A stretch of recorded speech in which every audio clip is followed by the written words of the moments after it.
Hey guys, tonight we're slipping through the veil of golden myths and rosy murals to uncover what it was really to be a woman in ancient Egypt.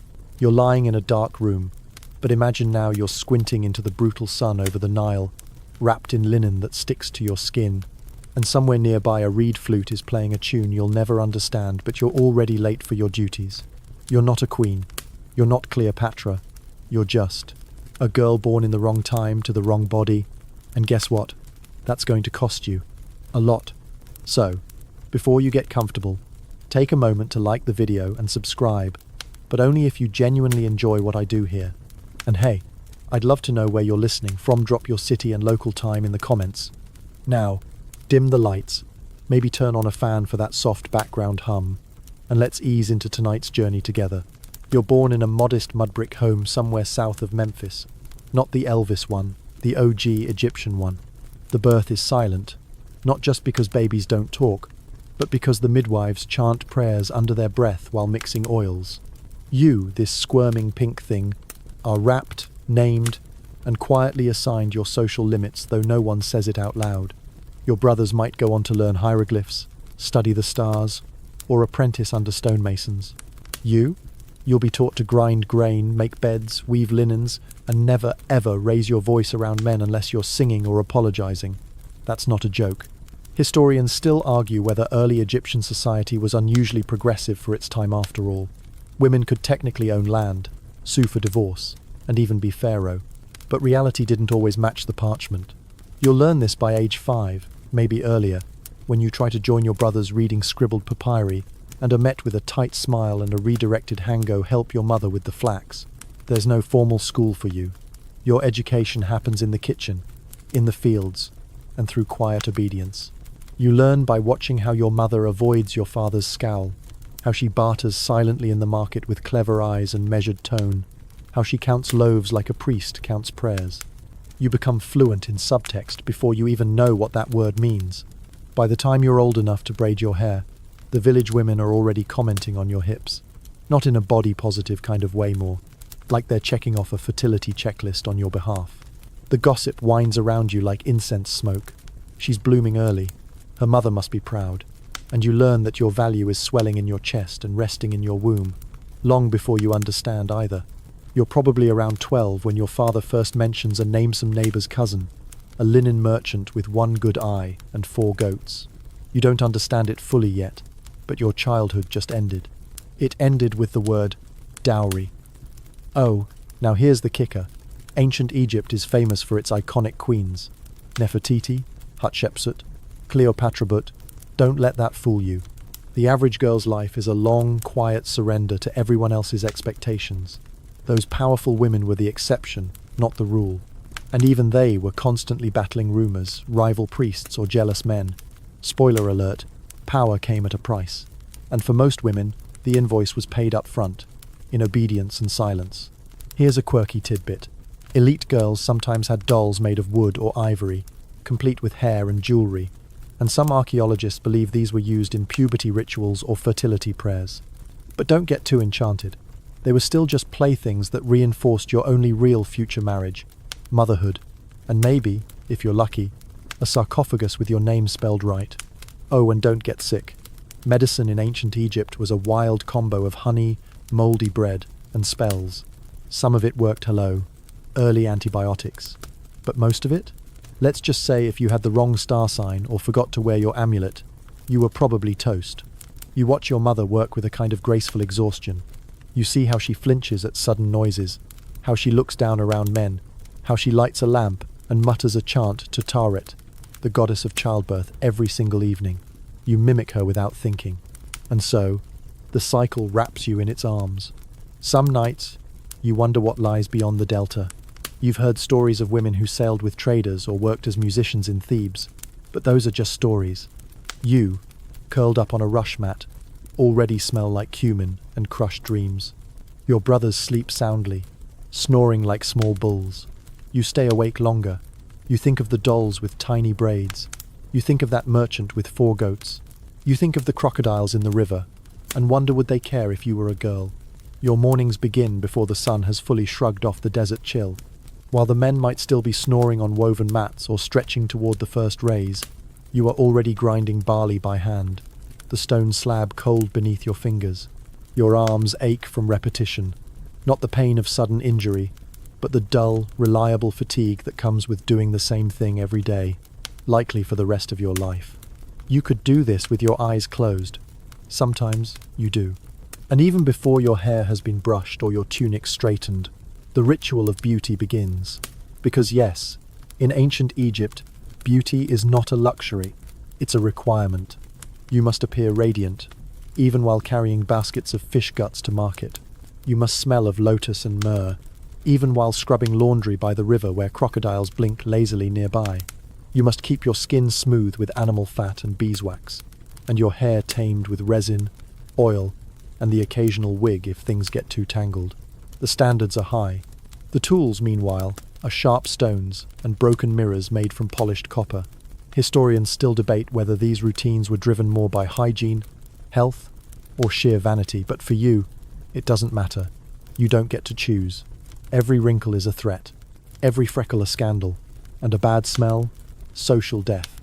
There's an entire trade devoted to kohl, henna, scented cones of wax, and crushed beetle pigment for your lips and cheeks. You smear all this on with fingers cracked from washing. Meanwhile, your brother gets to wander shirtless through dust, his only real concern being whether or not his loincloth is tied on straight. Here's a fun but mildly horrifying detail. Upper-class women sometimes used crocodile dung as sunscreen. That's right, reptile poop. It supposedly kept their skin pale and divine. So while you're dabbing your armpits with resin and praying your homemade eyeliner doesn't cause an eye infection, just know that someone, somewhere, is pasting lizard feces on her face and feeling fancy. You look in the polished metal mirror and oval face stares back, already shaped by other people's expectations. You try to smile. Then you remember to check your breath. No toothbrushes here, but if you're lucky, you've got some natron salts and a twig. If not, you chew mint and hope no one stands too close. Now you step out into the street, and it begins. The eyes, the appraisals. It doesn't matter if you're 10 or 20 every day, is a slow procession of judgment. And the worst part is, sometimes you judge yourself the harshest. Have you gained weight? Are your ankles too thick? Does your hair look dry? You're not just performing for others, you're trying to meet a standard that even the goddesses seem to struggle with. The goddess Hathor, for example, is often shown with a perfect face, heavy earrings, and a sistrum in hand, a divine party girl. Yes, but also a symbol of femininity, so idealized that even your clay dolls are sculpted in her image. And yet, no one ever draws her grinding barley or chasing a runaway goat. You wonder what her back would feel like after bending over a stone slab for hours. Probably sore. Definitely sore. Your skin has to stay pale. That's a status thing. If you're tan, it means you work outside, which you do, but still, it's considered less desirable. So your mother rubs chalk or white clay on your arms and tells you not to spend too long in the sun. You ask why once. She doesn't answer. Here's where it gets ironic. Despite all this pressure, ancient Egypt worshipped female beauty in every art form. Temples, tombs, and papyrus scrolls are covered with images of elegantly dressed women holding lotus flowers and sipping wine. These are the ideals, the fantasies. But you live in the reality where your wine is watered down, your hair smells of sweat, and your fingers are stained with onion juice from market prep. Still, there's an unspoken power in this game. You learn to wield beauty like a blade, a tilt of the chin, a certain walk, a whisper at just the right volume. You can make a man give you his last date cake if you flutter your lashes just so. It's manipulation, yes, but it's the only weapon you've been handed. And like any good soldier, you learn to sharpen it daily. There's a market vendor who always slips you extra herbs. He's missing 3 teeth and smells like goat milk. But when he calls you Little Lotus, you laugh and play along, because you might need him someday. Because flattery is currency. Because this world has made it so. Historians like to point out that Egyptian women had more rights than their counterparts in Greece or Mesopotamia. You were allowed to inherit, to sue, even to initiate divorce. That sounds empowering until you remember that none of those rights mean anything without the social permission to use them. Yes, you could own land, but who's really going to let you manage it alone? And yes, you could represent yourself in court, But how do you even get to the court without a male relative escorting you there? One scholar even noted that beauty in ancient Egypt was as much a sign of divine favor as it was of personal care. In other words, if you're ugly, it's probably your fault. Maybe the gods don't like you. Maybe you missed a ritual. Maybe you're just not trying hard enough. So you try harder. You pluck your eyebrows with tweezers made from bone. You paint your nails with red ochre paste. You burn incense to mask the scent of yesterday's sweat. And you do all this knowing that no one will thank you for it. In fact, if you do it too well, you might be called vainer, worse, a seductress. Which, by the way, is not a compliment here. And through all of this, you can't help but wonder, what if you had been born a boy? Would you be laughing right now, carefree, chewing dates and throwing rocks at the temple wall? Would you have a job that doesn't require blisters and silence? But you weren't born a boy, you were born a girl. In a time when your beauty is your passport and your prison. In a land where you are a statue meant to move gracefully but not too freely.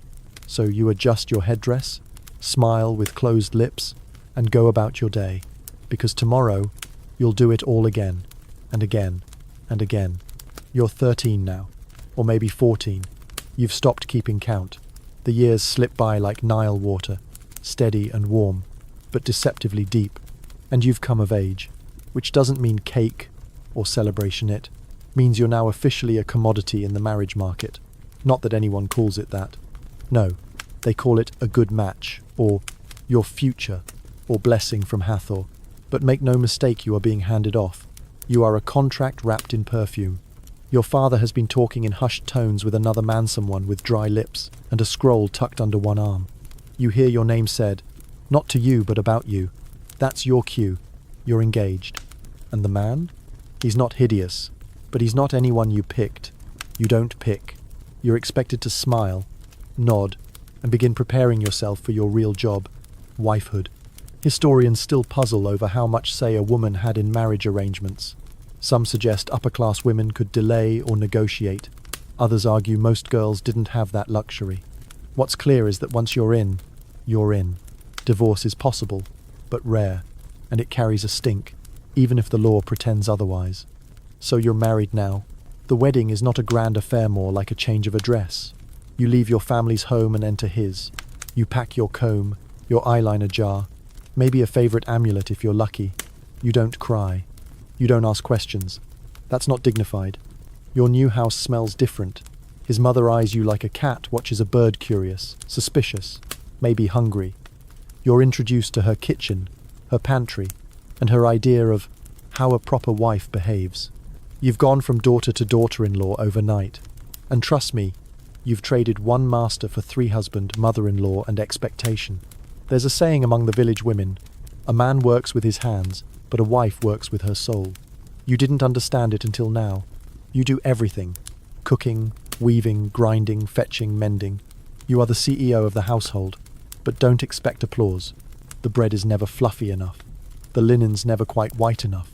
The children, if they come, never quiet enough. And if they don't come, that's when the whispers start.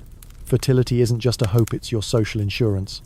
You could be kind, smart, clean, skilled, but if your womb remains silent, you're branded unlucky, sometimes even cursed. It's never his fault, always yours. You light candles to Isis. You wear carnelian beads, said to enhance conception. You drink infusions of herbs that taste like spoiled onions. Historians are still unsure how effective these potions were, though some, like fenugreek and pomegranate, did have actual estrogenic properties. But all that matters is results. And if you don't give birth soon, your husband might bring in a second wife, or worse, a concubine. One scholar once called ancient Egyptian marriage remarkably practical, citing documents that laid out clear rules about property division and expectations. But where does love live in practicality? You wonder this at night when he snores beside you and you lie awake, rubbing your belly like it might bloom through sheer will. Here's a quirky cultural practice. Some women would bury small fertility dolls beneath their beds, carved to resemble swollen bellies and nursing breasts. You find one at the market and hide it in your linen chest, whispering to it like it can hear, like it can help. Time passes. You have a childer boy, and for the first time, you are praised not for your beauty, not for your quietness, but for something you made, a whole person. You are given better portions at dinner. The neighbors smile more. Your mother-in-law stops sighing when you enter the room. And your husband? He calls you wise. It's the first kind word in months. Of course, childbirth nearly killed you. There was no midwife that day, just your neighbor and a pan of hot water. You lost too much blood. You remember the buzzing in your ears, the darkness creeping inward, the feeling like you were slipping through papyrus. You survived, barely. That was your reward, another day of service. Historians agree childbirth was one of the leading causes of death for women in the ancient world. The tools were primitive, the risks high, and the gods indifferent. You've survived the gauntlet. But now, you get to do it again, and again, and again. Your body changes. Your hips widen. Your breasts ache. Your back curves from carrying water jars and babies. But you're still expected to look graceful. Still expected to kohl your eyes, to oil your hair, to smile at guests. Because beauty, like obedience, never gets a day off. There's a younger girl in your village now about the age you were when this all began. You see her watching you. You want to tell her something. Anything. But what would you say? Learn to love the silence? Don't look men in the eye? Hide a coin in your hem just in case? The truth is, there's no advice strong enough to rewrite the script. And so, you pass her in the market, offer a nod, and keep walking. Because dinner won't make itself. Because your son is teething. Because your husband wants his robe repaired. Because being a wife in ancient Egypt isn't about romance, it's about endurance. A papyrus from the New Kingdom describes an ideal woman as silent in the house, diligent in her tasks, and pleasing to the eye. No mention of opinion, no room for ambition, just quiet, labor, and beauty. You recite it in your head sometimes like a curse or a prayer. And yet, in stolen moments, you still dream.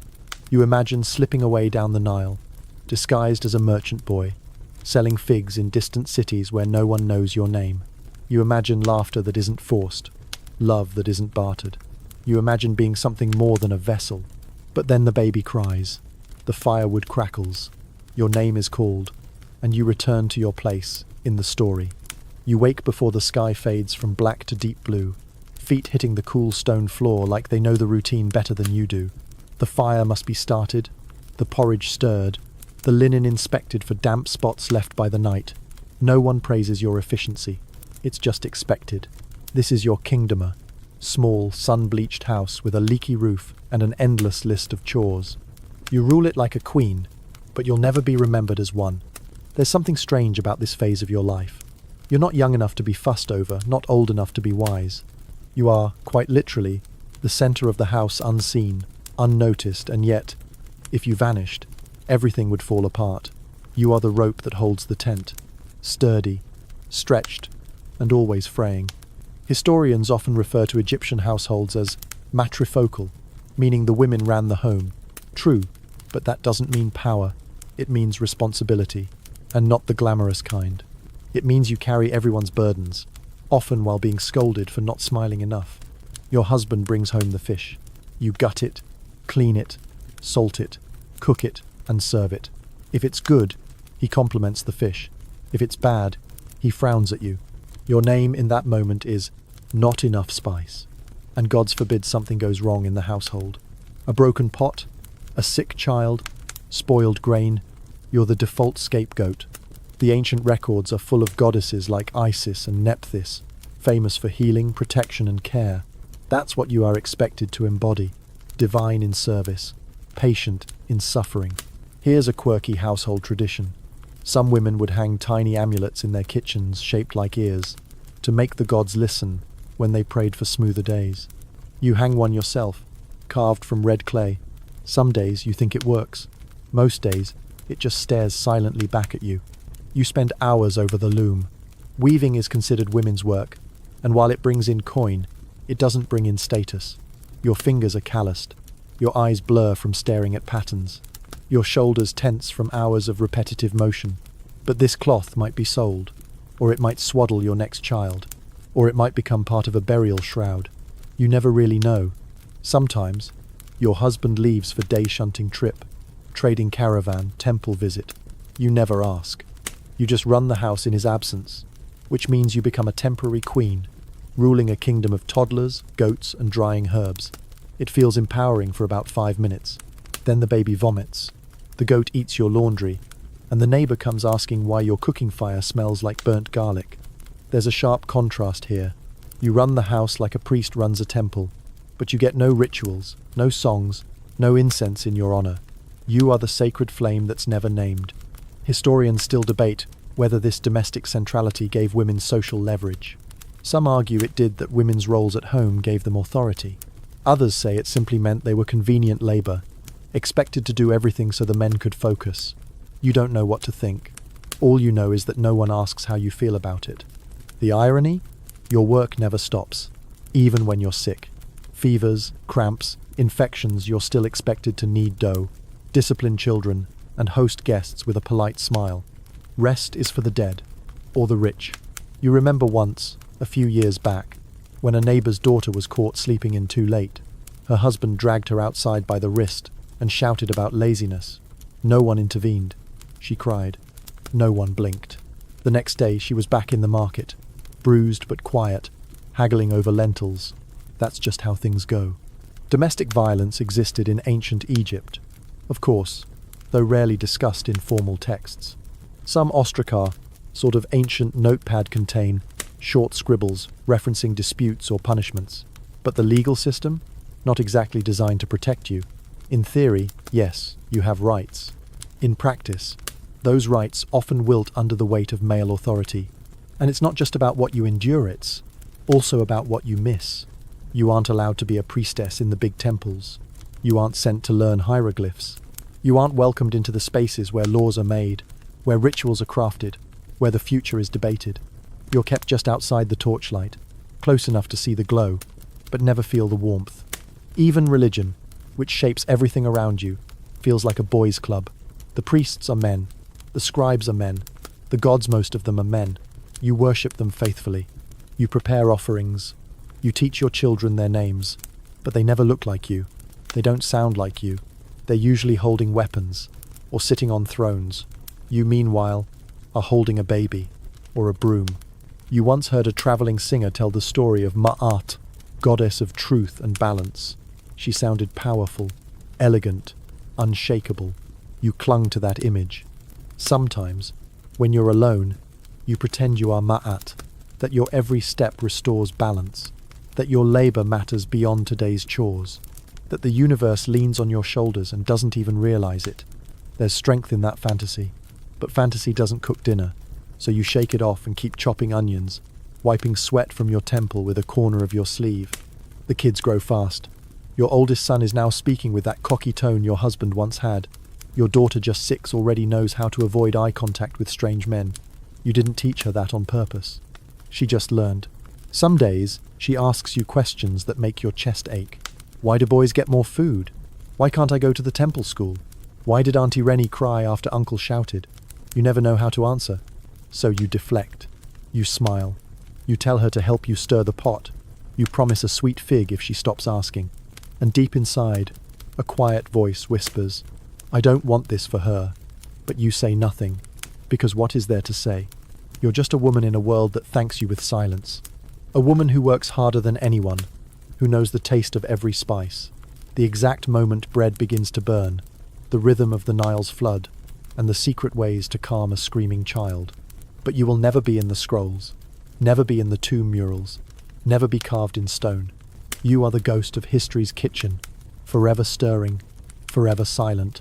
There is a quiet pressure beneath everything, now a relentless expectation wrapped in linens and hidden behind polite smiles. You've given birth more times than you can count on one hand, and each time the moment of joy is followed by the weight of responsibility. Sons mean a kind of status. Daughters mean repetition. You love them all, but you already see how the paths split before their feet. Your boy runs shirtless through the fields, chasing beetles and learning to curse under his breath. Your daughter clutches a rag doll and mimics your hands grinding grain. She doesn't even know it yet, but her training has begun. You've learned that your fertility is both your armor and your cage. A woman who bears many children is praised, protected, sometimes envied, but gods help the one whose womb remains quiet. There are women in the village whispered about in cruel tones, barren, cursed, touched by a jealous goddess. One even disappeared overnight, her belongings left in a basket outside the home. No one says it directly, but everyone knows why. Her husband took another wife, or sent her back to her father, or simply let her vanish into silence. Historians still argue how widespread infertility punishments were in practice, but they agree the stigma was deeply embedded. You feel it every time a neighbor glances at your stomach before your face. Every time someone asks if you've been blessed again, their tone heavy with expectation. And when you are pregnant, you walk carefully, chew unfamiliar herbs, and whisper prayers to Tauret and Bees, the protector gods of childbirth. Not because you're superstitious, but because you're desperate.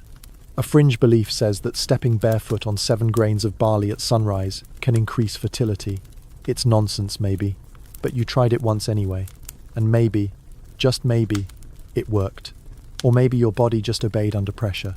Either way, your next child lived, and that was enough to make you believe. Pregnancy isn't peaceful. It's physically exhausting, mentally draining, and spiritually terrifying. No doctors, no written guides, no real guarantees. Just the midwife's old hands and your neighbor's hushed advice. You've seen women bleed out. You've seen them fever and swell and vanish. And when it's your turn, you bite down on a strip of linen and pray to whoever is listening. You survive again, barely. You hold the newborn and cry, but not just from joy. You cry because your body feels like an abandoned temple, cracked, broken, still expected to hold worship. And the strange part? You're expected to bounce back immediately. There's laundry to fold, water to fetch, food to cook, no time to heal. No one thanks you for not dying. You overhear men talking one day, saying women are closer to the divine because they bring life into the world. You want to laugh. If being divine means being expected to suffer quietly, then yes, you're halfway to goddesshood. But funny how being sacred doesn't come with any real perks. You see it even in the temples. Yes, women are allowed in. Some even serve as priestess, especially for goddesses like Hathor or Neith, but only in specific roles. You, however, are not one of those women. You were never trained. You can't read the sacred texts. You stand at the outer court, clutching a bundle of herbs, watching the white-robed men disappear behind stone doors. Your offering is taken. Your name isn't. Historians describe the Egyptian priesthood as a male-dominated domain, though some noble women broke through, especially in Thebes. But those are exceptions. You are not noble. You are not educated. You are not allowed past the threshold. You burn incense and watch the smoke curl upward, wondering if it even reaches the gods. One day, a traveling scribe visits the market. You hear him speak of the temple of Karnak, where high priests chant under golden beams and divine the will of the gods from the movement of birds and bowls of oil. You ask, half jokingly, "Can women read omens?" He blinks at you and says, "Only when they keep quiet long enough to hear them." Everyone laughs. You don't. It's in moments like these you feel your invisibility the most. You are present in every corner of society, selling, birthing, cleaning, weaving, worshipping, but you are rarely recorded, rarely remembered. When someone dies, a priest speaks their name to preserve their spirit in the afterlife. You wonder who will speak yours. You remember an old tale your mother told, a story about a woman who refused to marry and lived alone by the reeds, healing animals and dreaming of stars. People feared her. Some said she was a witch. Some said she was a prophet. Either way, she vanished. Maybe the gods took her. Maybe the village did. But something about that story stayed with you. Even as a girl, it made your heart ache in a way you didn't understand yet. There are moments, brief and soft, where you feel something close to peace, when your children sleep without fever, when the Nile breeze moves through your window just right, when your husband doesn't speak and just listens, when you run your fingers along a freshly woven cloth and feel pride pure, untouched pride. These moments aren't loud. They don't last. But they're yours. You try to teach your daughter everything: how to grind grain without spilling, how to listen to the tone of a man's voice, how to braid her hair in a way that makes her seem modest, but not plain. But what you really want to teach her is how to want more, how to look past this village, this system, this cycle. But you don't have the words, so you tell her to be good. You say, "Learn to listen." You whisper, "Be careful." And inside, you scream, "Break free." You remember the dolls you once had, the ones carved in ivory, their painted eyes wide and blank. You buried them long ago, along with your foolish hopes. But some nights, when the moon is thin and your heart is heavy, you swear you can still feel their tiny wooden fingers pressing against your ribs. You are a mother, a wife, a weaver, a cook, a healer, a manager, a servant, a ghost, a goddess, a girl. You are all of them and none of them. And you wonder, not for the first time, if the gods truly see you. You spend more and more time near the threshold of the Templar, not inside. Never inside, but just close enough to watch the rituals from a distance. You know the rhythms now, the morning songs, the rattle of sistrums, the incense rising in thick, holy plumes. You come under the pretense of delivering figs or fresh linen, offerings from your household, but you stay longer than you should, pretending to adjust your scarf or wait for the priest to return your basket. What you're really waiting for is something else, something you can't name. Sometimes you catch glimpses of the priestesses when there are any. They move differently, like they've been taught to glide. They speak with an eerie calm, their faces powdered and unreadable. You wonder if they're happy. You wonder if they feel lucky, or if they're just better at pretending. You try to ask one once, a woman in a pale green robe, lighting a row of tiny lamps. Is it peaceful in there? She doesn't answer. She only looks at you with eyes that seem both tired and far away. Historians often note how rare it was for non-elite women to hold religious office, especially in larger temples. A few exceptions exist, particularly the god's wife of Amun in Thebes, a position sometimes held by royal women. But that title is as far from your world as the moon. You are not royal.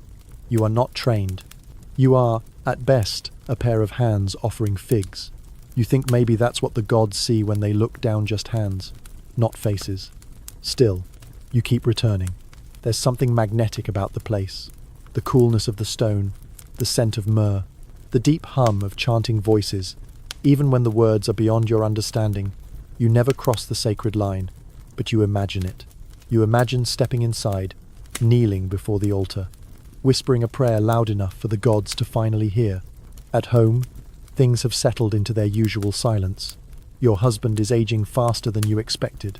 His back has begun to curve, and his eyes are foggy more often than not.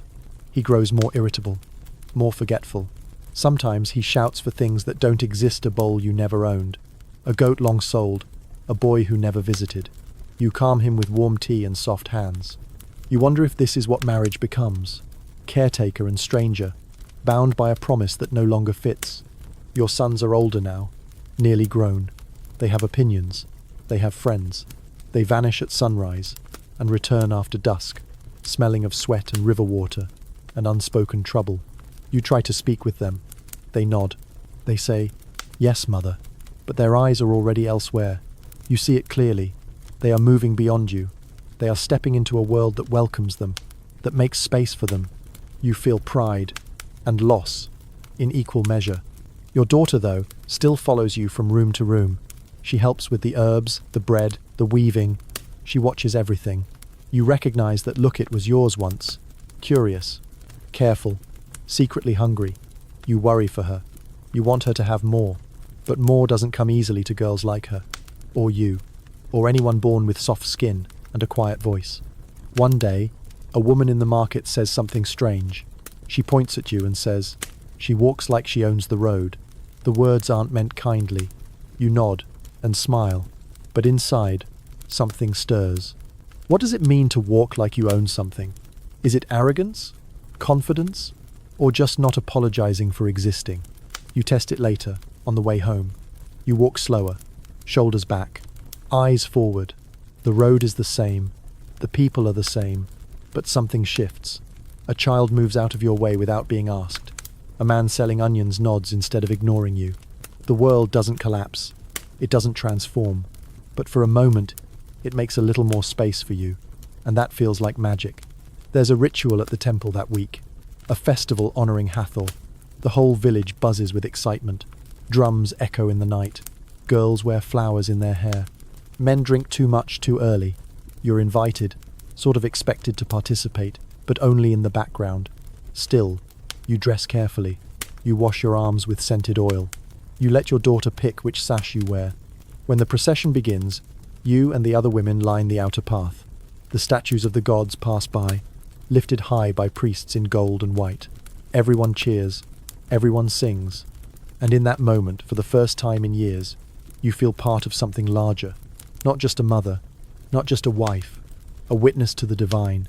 Later that night, as the fires die down and the stars stretch like salt across the sky, your daughter curls beside you and whispers, "I want to be like you." And it breaks your heart, not because it's untrue, but because she means it. She sees strength where you feel strain. She sees beauty where you feel worn. You kiss her forehead and say, "Then be better than me." You hope she hears it. You hope she remembers. Historians describe ancient Egyptian festivals as communal equalizers, moments when rich and poor, man and woman, could worship side by side. But they were fleeting, a single breath before the old patterns returned. Still, sometimes a single breath is enough to keep someone going. You cling to that breath like it's woven into your bones. And now, even as the days repeat themselves, chores, meals, temple visits, weaving, caring, fading, you've begun to write little poems in your head. You don't share them. You don't even speak them out loud, but they exist. Short lines about water and fire and hands that never stop moving, about longing, about dust, about grace.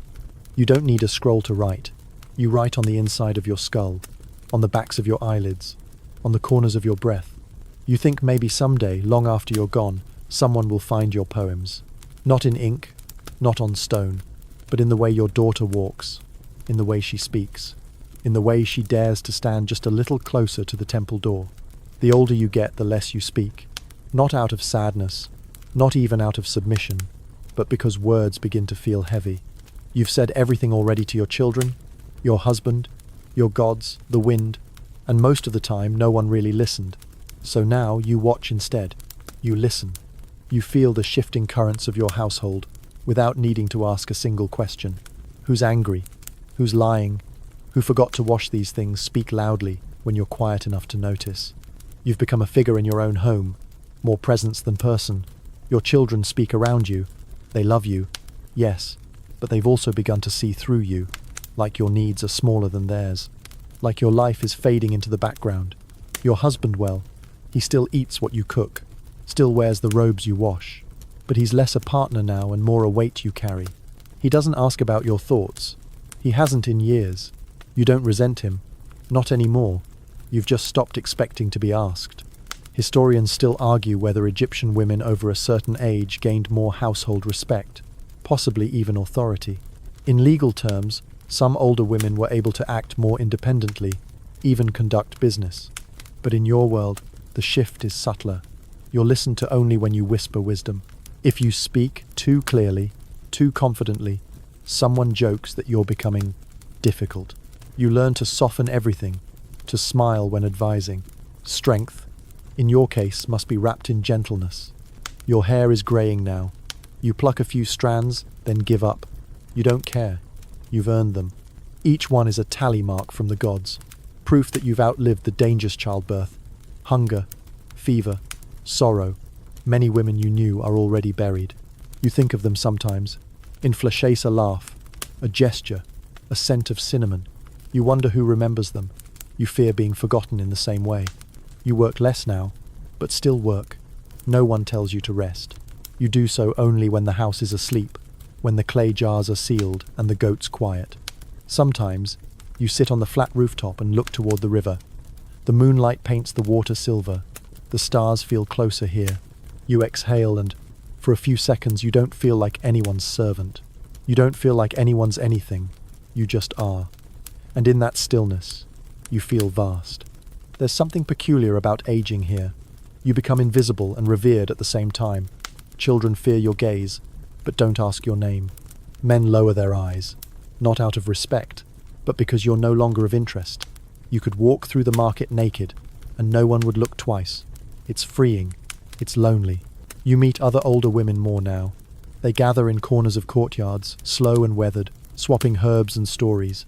Their hands are gnarled like twisted vines. Their jokes are sharp. You sit among them and listen. One tells of a husband who snored so loud she shoved clay in her ears. Another swears her youngest boy is possessed because he keeps stealing figs. You laugh with them.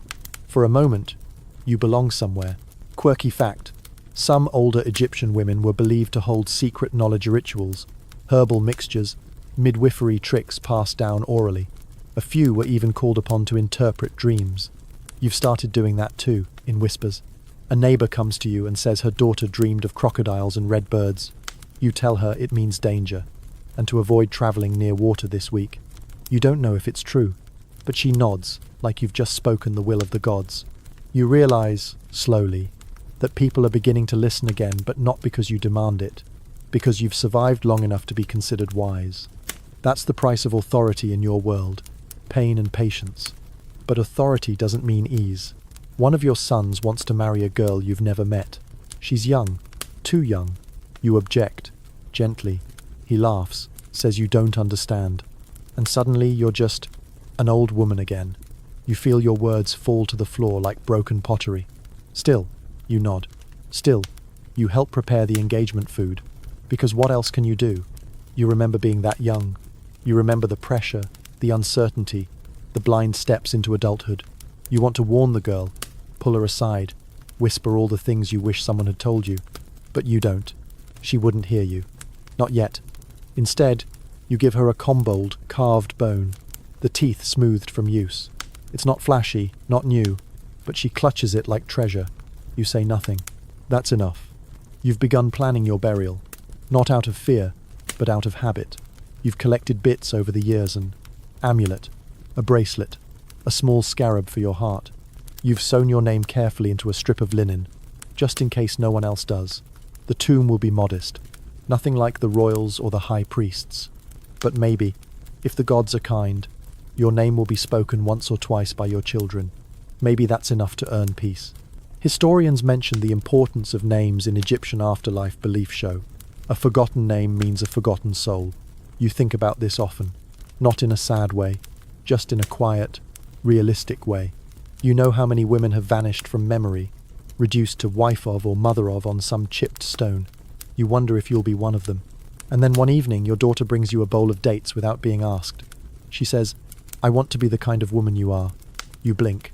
That old ache again, right in the chest. You don't ask what kind. You just take her hand. Maybe you won't be remembered in papyrus scrolls, but maybe you'll be remembered in how she treats others, in how she whispers to her daughters, in how she holds her silence when necessary, and breaks it when it matters. You watch the sun set behind the reeds, the sky shifting from fire to ash. You've done your time. You've paid your dues. You are not famous. You are not powerful, but you are still here. And somehow, that feels like victory. You spend more time sitting now, not from laziness, but from necessity. Your knees creak. Your ankles swell by midday. You move like a tree in slow wind graceful, only because every movement is measured. You've earned this pace.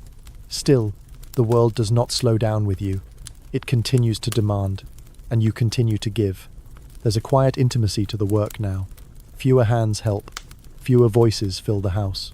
Your daughter is older, sometimes busy with her own thoughts, her own loom, her own gossip circle in the market square. Your sons are gone more than they are home, each chasing the promise of independence, a house, a future, maybe even a life you can't imagine. And your husband, he mostly sleeps. When he does speak, it's often nonsense. You answer kindly, sometimes with truth, sometimes with gentler lies. One morning, your daughter asks what you think happens after death. She's peeling onions, her face turned slightly away. You pause, not because you don't have an answer, but because you have too many. You've heard 100 versions: judgment halls, heart-weighing scales, fields of reeds, eternal banquets. You've repeated the prayers, you've hung the amulets. But belief has always felt like sand in your hands, real, yes, but never easy to hold. You tell her the story of the Juatha realm of the dead, how one's heart is weighed against a feather, how the guilty are devoured, how the pure are welcomed into a paradise of soft winds and golden grain. She listens carefully. You leave out the part where men must conduct the funeral rites, the part where names must be spoken by the living for the soul to survive. You don't want to frighten her, but it lingers in your mind like smoke. Who will speak your name? There's an old mirror you keep by the doorway. The copper has dulled. More shadow than reflection now, but you still use it. Habit. You catch glimpses of your sifelines, folds, scars, each one earned, each one catalogued. You no longer recoil. You no longer wish for softness or shine. You only wish for recognition. A glance that says, I see you. I remember. Historians speak of female vanity in ancient Egypt, as though it were all about appearance. But you know better. It wasn't vanity. It was survival. A way to be seen, to be valued. A good appearance could mean a better husband, kinder treatment, a moment of respect. Now that you're older, people stop looking. And in a strange way, that makes you feel invisible but free. You are no longer appraised, no longer compared. You are finally your own. One afternoon, you attend a birthing. Not yours, but a neighbour's. The young girl is barely more than a child. You press herbs into her hands, cool her forehead, guide her breathing. You whisper every soothing word you wish someone had said to you. The room is thick with pain and sweat, but you stand calmly, firmly. You are the eye in the storm. When the baby cries, you almost do too. Not because of the child, but because you remembered your own. Because you remembered how strong you were. A week later, they bring you a gifter basket of bread, 2 figs, and a simple necklace of blue beads. It's not much, but they call you wise mother. The phrase sticks. It feels like a title. One no man gave you. One you earned yourself. Quirky belief. Some Egyptians thought the soul had 5. Partska, Ba, Ach, Ren, and Shot. The Ren was the name. If it was forgotten, the soul could not survive. That's why names were carved, spoken, repeated. You say your name under your breath sometimes now, just in case. You don't say it to others, only to yourself, like lighting a candle in a sealed room. You take to watching the younger women more, the ones in the market with baskets on their heads and tired toddlers on their hips. You see yourself in their hurried steps, their distracted hands, their sharp whispers. You want to tell them to slow down, but you know they can't. You didn't. The wheel turns, and each must run while they still have the strength. Your daughter returns one day with excitement in her voice. A priest in the temple has asked her to help prepare linens for a festival. It's not an invitation to the inner sanctum, but it's closer than you ever got. You nod. You smile. But inside, something strange, curls her, quiet bitterness. Not against her. Not really, but against the years. Against everything you didn't get to be. Then, immediately, guilt follows. She's your child. Her joy is your joy. You press it down. You bake her favorite bread that night. You sit beside your husband in the evenings. He's mostly silent now. Sometimes he stares at you like he doesn't know who you are. Sometimes he says your name and it sounds like a blessing. You don't know which is harder. When he sleeps, you watch his chest rise and fall and wonder what he dreams. You hope, for his sake, it's something warm. Historians claim ancient Egyptian marriages were based on mutual respect. That may be true. In the same way papyrus is strong it holds until it's wet. You and your husband were never in love. Not really. But you built a life together. You made it work. And there's a strange tenderness in that. Like 2 stones, worn smooth from leaning against each other through 100 seasons. You think about death often now. Not with fear, with curiosity. What will it feel like to leave this house, this dust, this body? Will it be heavy or light? Will the gods greet you with stern faces or open arms? You don't know, but you prepare anyway. You clean your burial linens. You burn incense on your name. You whisper your prayers at dawn. Sometimes you imagine being reborn not as a noble, not even as a man, just as a woman with choice. You picture a life where your words shape more than dinner menus, where your hands build something that outlasts you. A library, a school, a temple, even just a story someone remembers. You know that's not how it works, but imagining doesn't cost you anything, so you let yourself drift into it, just for a moment, just until someone calls your name from the other room, and you answer, because even now, you are needed. The day starts with silence, not the usual kind, the one filled with children's feet, shouting from the courtyard, clatter from the market street. No, this silence is heavier. Your house is quiet in a way that unsettles you. Everyone's gone off to do what they must, and you are left behind. Not out of neglect, not as a punishment, just because this is what happens. You've become the still point in a moving world. You fold the same linens you've folded for decades, only now they seem larger in your hands, or perhaps your fingers are shrinking. You sit longer between tasks, listening to the creak of your bones, the whispers of air under the door, the soft pat of your own breathing. You are not lonely exactly, but you are aside. There's a phrase whispered by women your age, when no men are around. We are the floor now. Everyone walks on us, but no one sees the stone. It's not bitterness, it's recognition. You are no longer the bride, no longer the mother of small children, no longer the young wife bustling with duties. You are the base on which everything rests. Unseen, but always underfoot. Still, you work. A little slower, a little softer, but you work. One afternoon, a child from another household wanders in, holding a broken toy made of carved wood and string. You take it, sit down, and begin to mend it without a word. The child watches in awe as your wrinkled hands move with practiced care.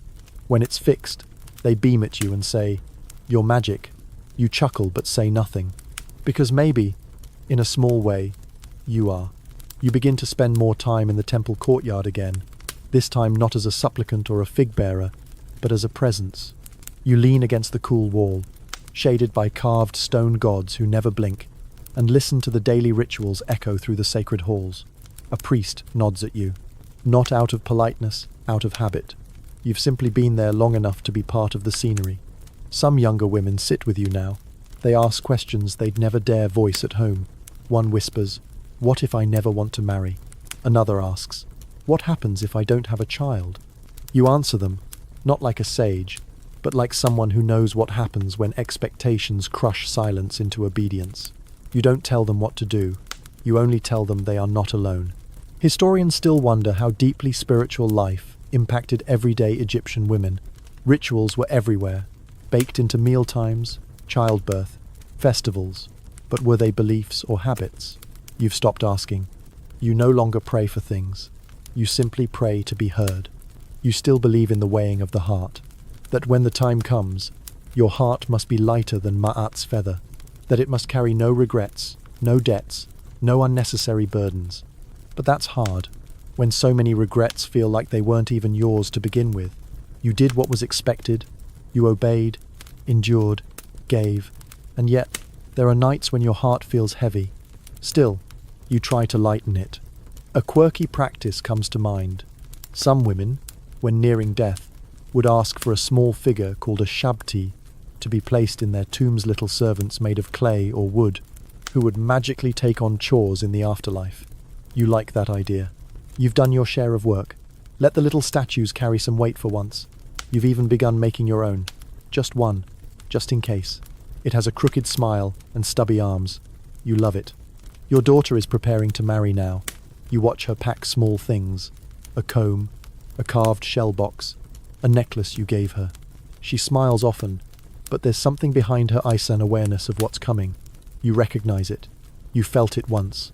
You kiss her cheek, and don't say the things that press against your teeth. She will learn, as you did. You only hope the lessons are softer. The wedding is loud and bright and exhausting. You sit to the side, dressed in your best robe, your hair carefully braided by younger hands. People pass you with polite smiles. They say things like, "What a strong woman," and you nod, as though strength was ever a choice. Later that night, your daughter comes to sit by your side. She leans into your shoulder like she used to when she was small. You rest your hand on her head. You say nothing. Words aren't always needed. A few days later, someone asks you what you would do differently if you could live again. The question catches you off guard. You think about it long after they've gone. Would you shout more? Run farther? Refuse marriage? Become a healer, a scribe, a lone wanderer on the Nile's edge? In the end, you don't know, because it's not just about what you would do, it's about what the world would let you do. The chains were invisible, but they were there. Every choice was measured against duty, every dream held up to a light and examined for cracks. But if you had been free, truly free, maybe you would have written stories, or carved your own name into a wall, or become a priestess, whispering to gods behind doors no man could enter. Maybe you would have simply said, "No," once, and meant it. You think of all the names you've been called: daughter, wife, mother, servant, wise one, each a title, each a role. But who were you? Underneath them all. That's the name you whisper to yourself in the dark. The one no one else knows. The one you hope Ma'at will weigh gently. And yet, through it all, you have survived. More than that you've built. You've fed, mended, comforted, endured. You were the center of a world that never gave you credit for holding it together. And somehow, you held it anyway. One morning, you look into the old copper mirror again. Your reflection is barely there, just a shimmer, a shadow. And for once, that feels right. You've begun to disappear. Not in a sad way. In the way that seeds vanish beneath the soil before they bloom again. You close your eyes. You breathe. You are still here. You're no longer the one they come to first. And yet somehow, you're the one they always return to. When the child is sick. When the roof leaks. When a marriage cracks under pressure. You are the name they whisper. Not loudly, not with ceremony, but with the kind of quiet faith reserved for firelight and old songs. It's strange to feel needed again, not for what your hands can do, but for what you know. You speak less now, but when you do, people pause.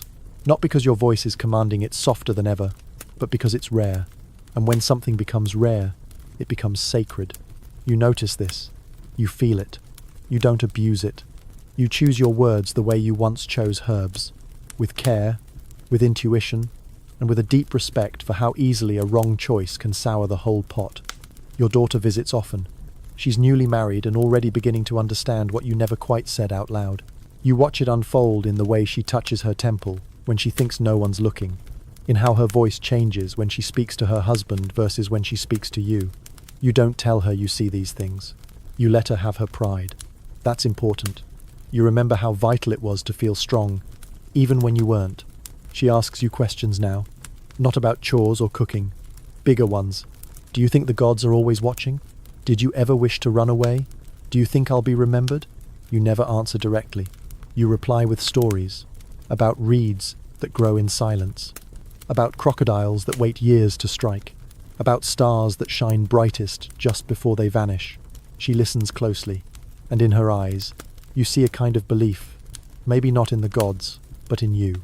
That's more than enough. There's a strange dignity in becoming old in ancient Egypt. You're closer to the realm of the dead, and people treat you as such carefully, reverently, almost like you've begun to blur at the edges. Children avoid stepping on your shadow. Neighbors greet you with offerings of bread or beans, not because you're hungry, but because feeding the old is like feeding the gods. You chuckle at the comparison, but you accept the food.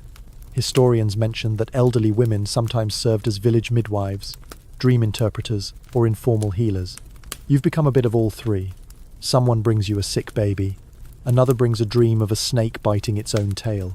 You give them advice, not because you're wise, but because you remember. You've seen it all before. Repetition has its own kind of magic. You keep a small corner of your home for the things that matter now. A carved ivory comb from your mother. A bit of cloth your daughter wove as a child.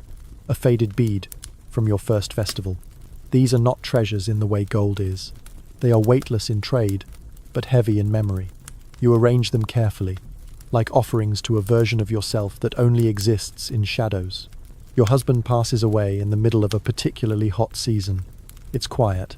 He simply slips from breath to stillness one night while you sleep beside him. You wake and know instantly. There's no panic, no scream, just stillness layered on stillness. You wash his body with practiced hands. You sing the prayers you memorized when you were a girl. You press the amulet of the Eye of Horus to his chest, not because you believe it will protect him, but because it's what he would have wanted. Widowhood in Egypt is a strange thing. You gain freedom in loss. No one questions your movements. You are no longer bound by his needs or his moods. But the price is silence. His name is said often. Yours, less so. You become the widow, not yourself. You notice this most during temple days. Priests mention his passing with solemn tones. They forget you are part of that life too. You want to shout, "I was there for every moment," but you don't. You never do. Scholars suggest widows could remarry or remain independent, depending on their means. You choose to remain alone, not out of grief, but out of peace. This house, this life, finally belongs only to you. You clean it in slow circles. You rearrange the pots.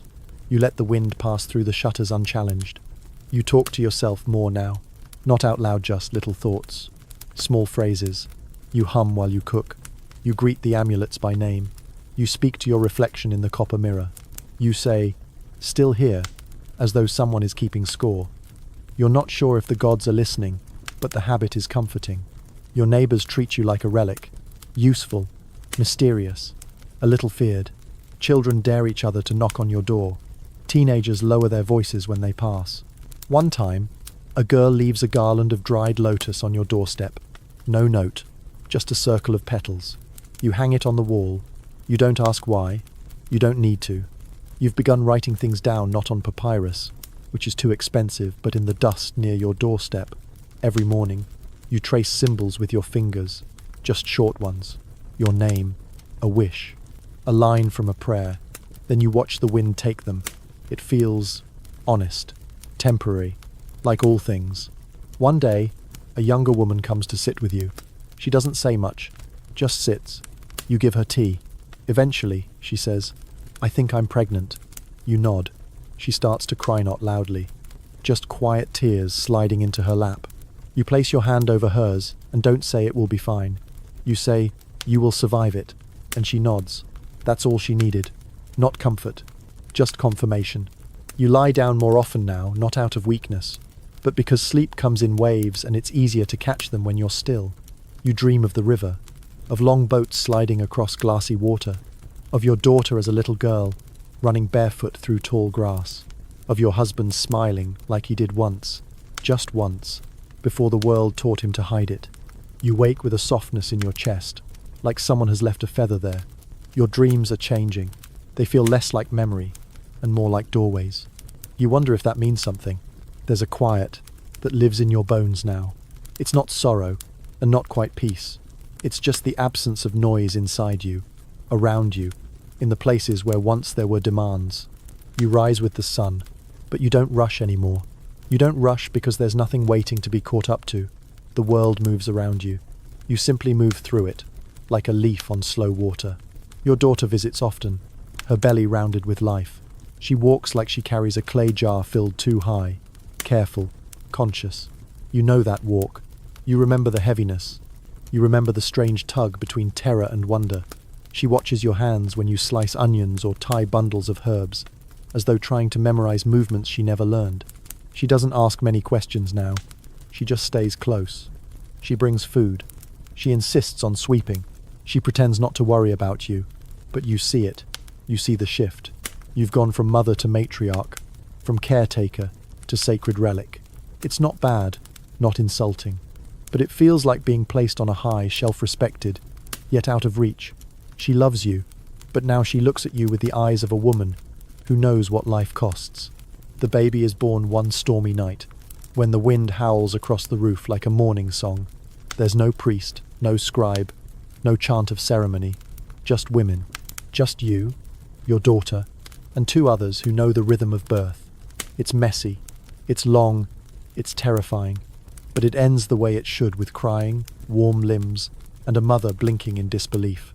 Your daughter holds the child to her chest like it's a secret the world might steal. You place a hand on her back and say nothing. There's nothing to say. The silence is complete, whole, holy. You go home before dawn. The wind has stilled. The path is quiet. Your legs ache, but your steps are firm. You feel something ancient inside you. Sigh something that's waited years to be released. You light a small lamp when you return, and sit in front of it until the sky begins to pinken. The world feels reset. Historians say childbirth was a common cause of death among women in your era, but they rarely write about what it did to the survivor show. It aged them, sharpened them, quieted them. You think about all the births you've witnessed, all the deaths you've prepared for, and you wonder why the scribes never carved those stories on stone. The baby's name is whispered to you a week later. You smile. It's a good name, strong, but not too sharp. You whisper it back to yourself as you grind herbs, folding it into the dust like a blessing. You begin preparing your burial things in earnest now, not out of fear, and not because death feels close more, because it feels familiar. Like a neighbor you know will eventually knock. You gather what little you've saved, a favorite scarf, an old wooden comb, the amulet shaped like a lotus.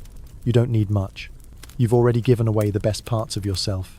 You also begin writing again, not on walls, not in dust, but on small shards of pottery, the kind others discard.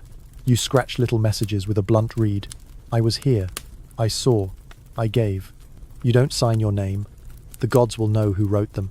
There's an ache in your side now that doesn't go away. Some days it's sharp, some days it's just a shadow. You don't mention it to anyone. Not because you're afraid, but because the body is tired. You've asked enough of it. If it's beginning to say enough, you're not going to argue. People come to you more now, not with requests, but with thanks. One brings dates, one brings fish, one brings a song her daughter wrote. You don't ask for these things, but they arrive. Quiet offerings from people who know you held this community together in ways no man ever noticed. You place each item beside your sleeping mat, not as trophies, but as proof. I mattered. You think of your mother often. Her face is fading in your memory, but her voice remains, especially in your hands. You stir stew the way she did. You fold cloth the same way. You sometimes wonder if she dreamed of being more than she was. You wonder if she looks at you from the next world and sees what became of her name. There's a debate among scholars whether Egyptian women believed they had personal car spirits, separate from their family or husbands. Some argue the spirit was always linked to a man's legacy. Others believe women had their own car, fully individual, just as powerful. You believe in the second, because how could your soul belong to anyone else after everything you've endured? You speak to your car sometimes, just little things. Did you see that sunrise? I hope you remember how I danced once. Don't forget my laugh. You imagine it hovers close, a shadow made of light, waiting for the day it no longer has to follow your body around. You think your car is tired too. Your eyes don't work the way they used to. Faces blur. Threads are hard to knot, but your hearing sharpens. You can hear your daughter's footsteps on dry clay from 2 rooms away. You can hear the difference between a laughing baby and a fussing one before anyone else notices. You've become the guardian of small sounds, of subtle shifts, of things that once passed unnoticed. A girl from the edge of the village comes one evening, holding her hands awkwardly.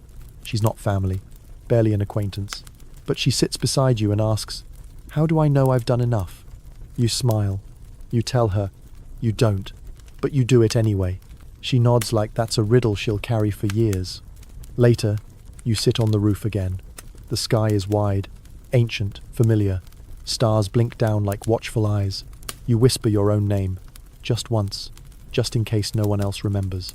And for the first time, you don't feel afraid of being forgotten.